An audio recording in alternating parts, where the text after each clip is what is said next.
That's the first lesson of history. Nothing is permanent except our own demise and God. But we didn't kind of get that.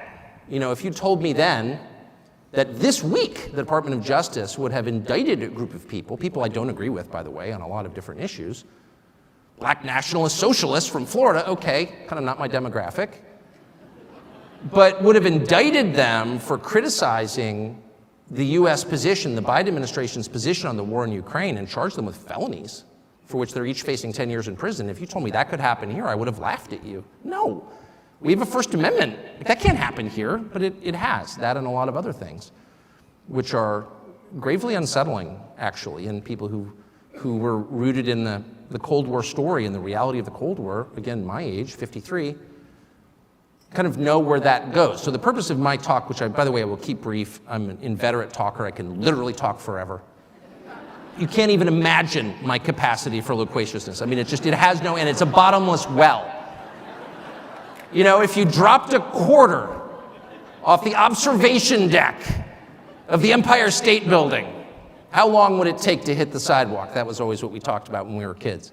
You would never hear it, in my case. I can literally go on first. So I will stop, and Kevin and I are going to have a conversation, which I think will be much more edifying. But I would just say two things about the present moment, because I think about them all the time. And I brood on this constantly. And then I take every afternoon, because fundamentally I'm Swedish, I take a sauna every day. As a rest, I do, I'm not kidding, every single day, never miss it, and my whole family does. It's like our one cultural contribution. Oh, we're Swedish, ooh, it's a very deep ethnicity. Oh yes, a lot of Swedish traditions. You should hear our comedy, it's hilarious. But the one thing I do is take a sauna to kind of get out of my head and get away from all this stuff, and I never can, and I just use my time in the sauna to brood more. But here are two conclusions I've come to, which I think are slightly less depressing than the most obvious, which is the country's really going at high speed in the wrong direction. Yeah, no kidding.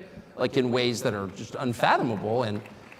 And for people my father's age, for example, who's 82 and such a decent man, and I could go on forever about my dad, who I saw this morning, was just born in an orphanage called the Home for Little Wanderers in Boston, and became a success and the head of a federal agency and served in the Marine Corps and sort of lived the America that you imagine is possible for people who are smart and try hard and all that. For people of that age, it's too much, actually. The change is too by it. I would say two things that I think we're thinking about. The first is you look around and you see so many people break under the strain, under the downward pressure of whatever this is that we're going through. And you look with disdain and sadness as you see people become quislings, you see them revealed as cowards, you see them going along with a new thing, which is clearly a poisonous thing, a silly thing, saying things they don't believe because they want to keep their jobs. If there's a single person in this room who hasn't seen that through George Floyd and COVID and the Ukraine war, raise your hand. Oh, nobody? Right, you all know what I'm talking about. And you're so disappointed in people. You are, and you realize that the herd instinct is maybe the strongest instinct. I mean, it may be stronger than the hunger and sex instincts, actually. The instinct, which again is inherent to be like everybody else and not to be cast out of the group, not to be shunned, that's a very strong impulse in all of us from birth. And it takes over, unfortunately, in moments like this, and it's harnessed, in fact, by bad people in moments like this, to produce uniformity. And you see people going along with this, and you lose respect for them. And that certainly happened to me at scale over the past 3 years. I'm not mad at people, I'm just sad, I'm disappointed. How could you go along with this? You know it's not true, but you're saying it anyway? Really, you're putting your pronouns in your email? You're ridiculous. But no one else thinks it's ridiculous. Oh no, it's your pronouns in the email. What does that even mean? What does it even mean? You're saying things you can't define. LBGTQIA+? Who's the plus? The plus is invited to my show anytime. Find a plus and I'll interview him. What's it like to be a plus? Am I a plus? I'm serious. I feel like I'm an addition. Does that make me a plus? No one even knows what it is. And the whole society, LGBTQIA+. All right, what's the plus? Oh, shut up, racist. Okay. So you reach that place and you feel, and this is one of the reasons, Father Scalia, I was actually overcome a little bit with emotion as you prayed, because I realized that I was so upset by the behavior of some people I love, frankly, in a country I revere and always have, that I wasn't praying for the country. That's on me, and we all should be. But back to my point. So you see the sadness happening. But there is, as there always is, this is a fact of nature and theology and of observable reality, there is a countervailing force at work always. There's a counterbalance to the badness. It's called goodness. And you see it in people. So for every 10 people who are putting he and him in their electronic JP Morgan email signatures, there's one person who's like, no, I'm not doing that. Sorry, I don't want to fight, but I'm not doing that. It's a betrayal of what I think is true. It's a betrayal of my conscience, of my faith, of my sense of myself, of my dignity as a human being, of my autonomy. I am not a slave. I am a free citizen, and I'm not doing that. And there's nothing you can do to me to make me do it. And I hope it won't come to that. But if it does come to that, here I am. Here I am. It's Paul on trial. Here I am. And you see that in people, and it's a completely unexpected assortment of people. I'm really interested in cause and effect, and as I noted at the outset of my remarks, and my ability to predict the future. Working on that. But because I'm sort of paid to predict things, I try and think a lot about, what connects certain outcomes that I should have seen before they occurred. And in this case, there is no thread that I can find that connects all of the people who've popped up in my life to be that lone brave person in the crowd who says, no, thank you. You could not have known who these people are. They don't fit a common profile. Some are people like me. Some of them don't look like me at all. Some of them are people I despised on political grounds just a few years ago. I could name their names, but you may not even know about their transformations. I don't want to wreck your dinner by telling you who they are. But there's in one case someone who I made fun of on television, and certainly in my private life in vulgar ways, who was really the embodiment of everything I found repulsive, who in the middle of COVID decided, no, I'm not going along with this. And once you say one true thing and stick with it, all kinds of other true things occur to you. The truth is contagious. Lying is, but the truth is as well. And the second you decide to tell the truth about something, you are filled with this, I don't want to get supernatural on you, but you are filled with this power from somewhere else. Try it. Tell the truth about something. You feel it every day. The more you tell the truth, the stronger you become. That's completely real. It's measurable in the way that you feel. And of course, the opposite is also true. The more you lie, the weaker and more terrified you become. We all know that feeling. You lie about something, and all of a sudden you're a prisoner of that lie. You are diminished by it. You are weak and afraid. Drug and alcohol use is the same way. It makes you weak and afraid. But you look around and you see these people, and some of them really have paid a heavy price for telling the truth. And they are cast out of their groups, whatever those groups are, but they do it anyway. And I look on at those people with the deepest possible admiration. I am paid to do that. I face no penalty. Someone came up to me like, you're so brave. Really? I'm a talk show host. It's like I can have any opinion I want. That's my job. That's why they pay me. It's not brave to tell the truth on a cable news show. And if you're not doing that, you're really an idiot. You're really craven. You're lying on television. Why would you do that? You're literally making a living to say what you think, and you can't even do that? Please. But how about if you're a senior vice president at Citibank? I'm serious. At Citibank. And you're making, $4 million a year. And you've got 3 kids in Bedford, and 2 are in boarding school, and 1 starting at Wesleyan next year. And you need this job, honestly. And your whole sector is kind of collapsing, and you know that. There is no incentive whatsoever for you to tell the truth about anything. You just go into the little re-education meetings and you're like, yeah, diversity is our strength. That's exactly right. We need equity in the capital markets. Okay, all right. So if you're the one guy who refuses to say that, you are a hero, in my opinion. And I know some of them. In fact, my job is to interview them. And I sit back and I look at these people and I give them more credit than I do people who display physical courage, which is often impulsive, by the way. And I'm not denigrating physical courage, which I deeply admire, but you interview people who do amazing things, who rush into the proverbial burning building.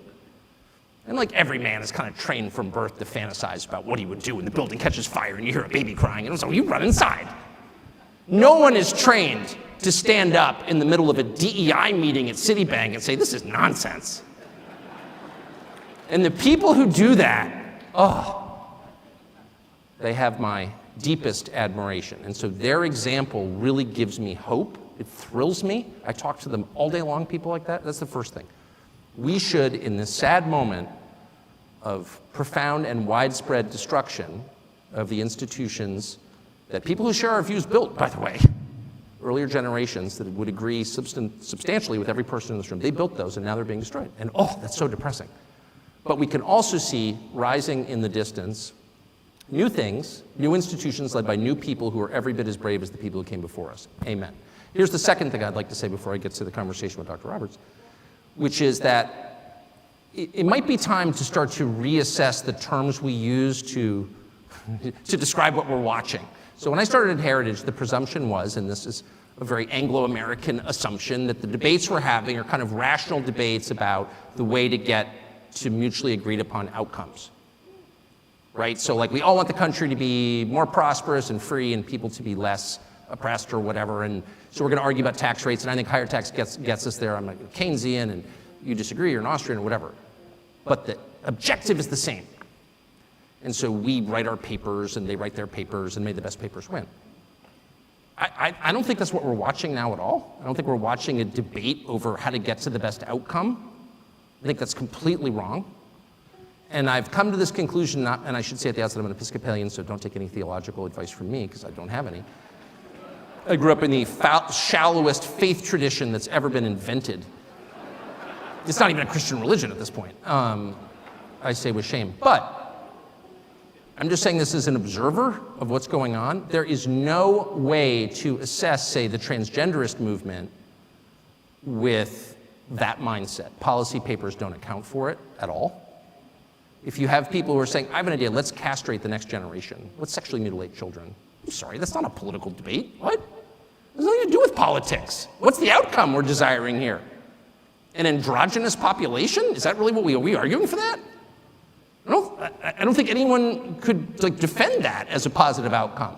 But the weight of the government and a lot of corporate interests are behind that. Well, what is that? Well, it's irrational. If you say, well, I think abortion is always bad, well, I think sometimes it's necessary, that's a debate I'm familiar with. But if you're telling me that abortion is a positive good, what are you saying? Well, you're arguing for child sacrifice, obviously. It's not about a teen girl gets pregnant and what do we do about that and victims of rape. I get it. Of course I understand that, and I have compassion for everyone involved. But when the Treasury Secretary stands up and says, you know what you can do to help the economy? Get an abortion. Well, that's like an Aztec principle, actually. There's not a society in history that didn't practice human sacrifice. Not one. I checked. Even the Scandinavians, I'm ashamed to say. It wasn't just the Mesoamericans, it was everybody. So that's what that is. What's the point of child sacrifice? Well, there's no policy goal entwined with that. No, that's a theological phenomenon. And that's kind of the point I'm making. None of this makes sense in conventional political terms. When people or crowds of people, or the largest crowd of people at all, which is the federal government, the largest human organization in human history, decide that the goal is to destroy things, destruction for its own sake. Hey, let's tear it down. What you're watching is not a political movement, it's evil. So if you want to assess, and I'll put it in and I'll stop with this. I'll put it in non-political, or non-specific theological terms, and just say, if you want to know what's evil and what's good, what are the characteristics of those? And by the way, I think the Athenians would have agreed with this. This is not necessarily just a Christian notion. This is kind of I would say, widely agreed upon understanding of good and evil. What are its products? What do these two conditions produce? Well, good is characterized by order, calmness, tranquility, peace, whatever you want to call it, lack of conflict, cleanliness, Cleanliness is next to godliness. It's true, it is.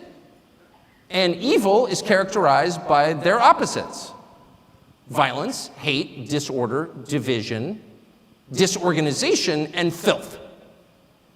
So if you are all in on the things that produce the latter basket of outcomes, what you're really advocating for is evil. That's just true. I'm not calling for a religious war, far from it. I'm merely calling for an acknowledgement of what we're watching, which is not what, and I'm certainly not backing the Republican Party. I mean, ugh. I'm not making a partisan point at all. I'm just noting what's super obvious. Like, those of us who are in our mid-50s are caught in the past in the way that we think about this. One side's like, no, I've got this idea, and we've got this idea, and let's have a debate about our ideas. They don't want a debate. Those ideas won't produce outcomes that any rational person would want under any circumstances. Those are manifestations of some larger force acting upon us. It's just so obvious. It's completely obvious. And I think two things. One, we should say that and stop engaging in these totally fraudulent debates where we are using the terms that we used in 1991 when I started at Heritage, as if maybe, I could just win the debate if I marshaled more facts. I've tried that, doesn't work.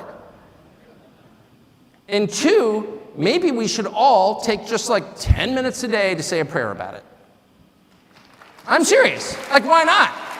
And I'm saying that to you not as some kind of evangelist. I'm literally saying that to you as an Episcopalian, the Samaritans of our time. I'm coming to you from the most humble and lowly theological position you can. I'm literally an Episcopalian, okay? And even I have concluded it might be worth taking just 10 minutes out of your busy schedule to say a prayer for the future, and I hope you will.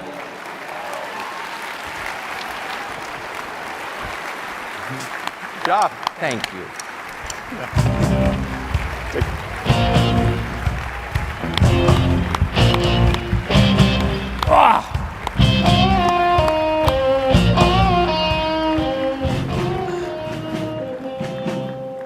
Oh man, the chance to interview Tucker Carlson. Do I have some questions? But because you made your first point 7 times, we only have a few minutes. Sorry, well, that's kind of a signature move for me. Yeah. Must be the elitist in you. Well, there's a lot of that still. We've got time for 2 questions. Great. But all seriousness, Tucker, thank you. What a great message. Oh, well, thank you. Yep. It was heartfelt. Things go south at Fox News, there's always a job for you at Heritage. Well, you've saved me before, so thank you. We do that for a lot of people very happily. We're not called America's Outpost for nothing. Yeah, think about that. First question, all kidding and sarcasm aside. What do you think over the last 10 or 20 years, whatever timeline you think is appropriate, has changed the most? That is, and I mean that socially and culturally, I don't mean that politically, although you can go there if you want, that has affected everyday Americans' lives?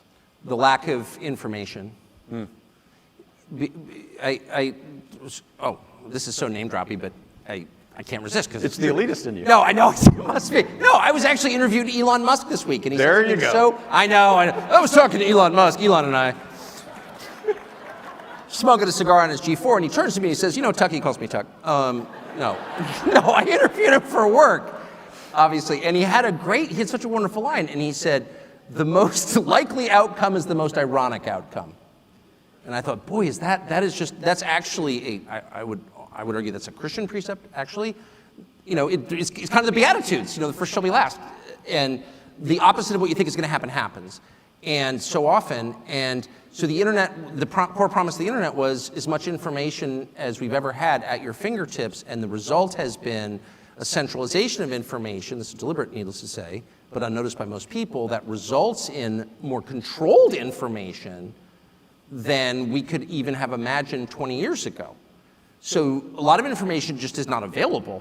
I mean, because it's digital and it's controlled by a small number of companies, the polling suggests that a lot of Americans, and I don't mean like hundreds, I mean hundreds of millions of Americans, have no idea what's going on. They don't know the facts about certain things. And it's not just because they're dumb or they're distracted on their iPhones. The whole point of the iPhone was to inform you, and the net effect has been to make people completely ignorant of the actual facts, like the non-disputed facts about a lot of different things. And you saw this certainly during COVID.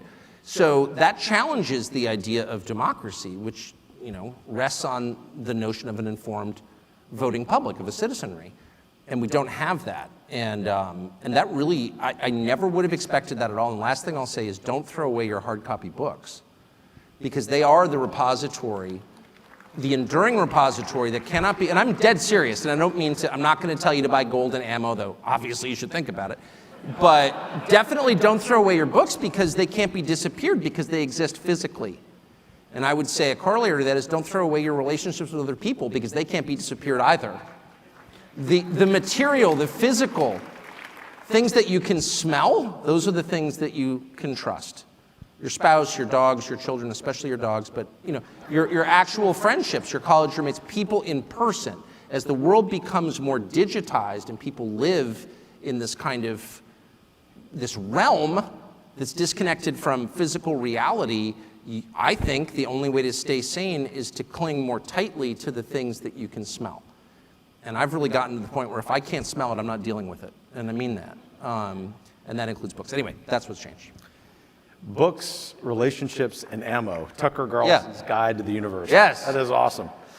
Well, we've got 46 seconds. Okay. This one. And it's tight because we have two real treats, even after you. I talk too much, and my apologies. No, don't apologize. All great. I knew you were going to talk more than you said you would.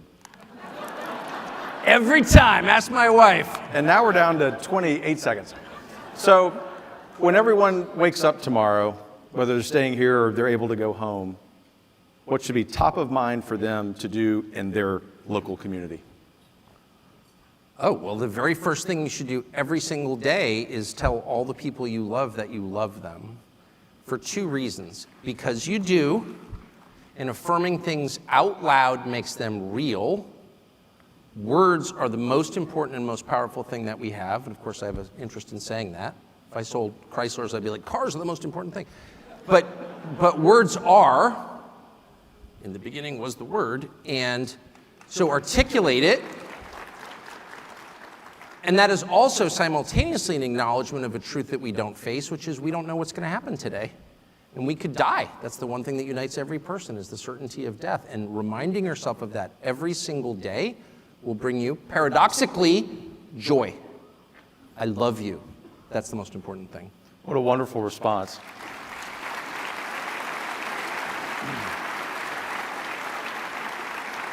In a lot of ways, that's a fitting way, not for just you and me, to conclude our brief conversation. Sorry. You're never going to live that one. Yeah, well. But in a lot of ways, also a good way for us to conclude this gathering before some additional entertainment. And so I will ask all of you to join me in thanking Tucker Carlson for being here tonight and for what you do. Thank you. God bless you. Thank you. You bet. Thank you.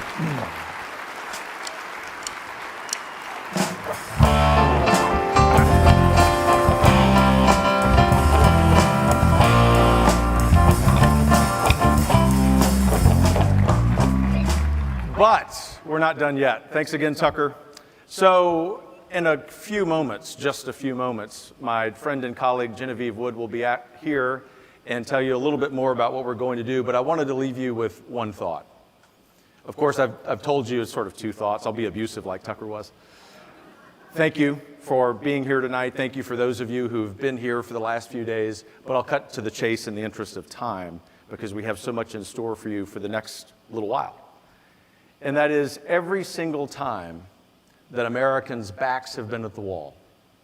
1763, French and Indian War. 1776, you know that one. 1781, the first few hours of the Battle of Yorktown, if you know, weren't really a given. The War of 1812, I mean, right where we're sitting, basically, the British were here and the future of this young country was undetermined. The Civil War, obviously, both world wars, the wars of more recent times, plus the political cataclysms that happen in a republic. Every single time, no exceptions, people thought it could never be worse. People despaired. People were despondent because of human nature. And yet there's something about the American spirit, represented best by that flag, that ought to tonight and every night, instill in us a hopefulness about the future. Not just a perseverance, not just the great cardinal virtue of fortitude, which is kind of quintessentially American, but a hopefulness that as we fight, as we charge hills, as we bear the burdens we have, that we always know for the United States of America, bestowed with so many virtues as a society by our Creator, there's always more. Thank you for celebrating 50 years with the Heritage Foundation, and don't you ever doubt that when the chips are down, we're going to be there charging the hill with you. God bless you.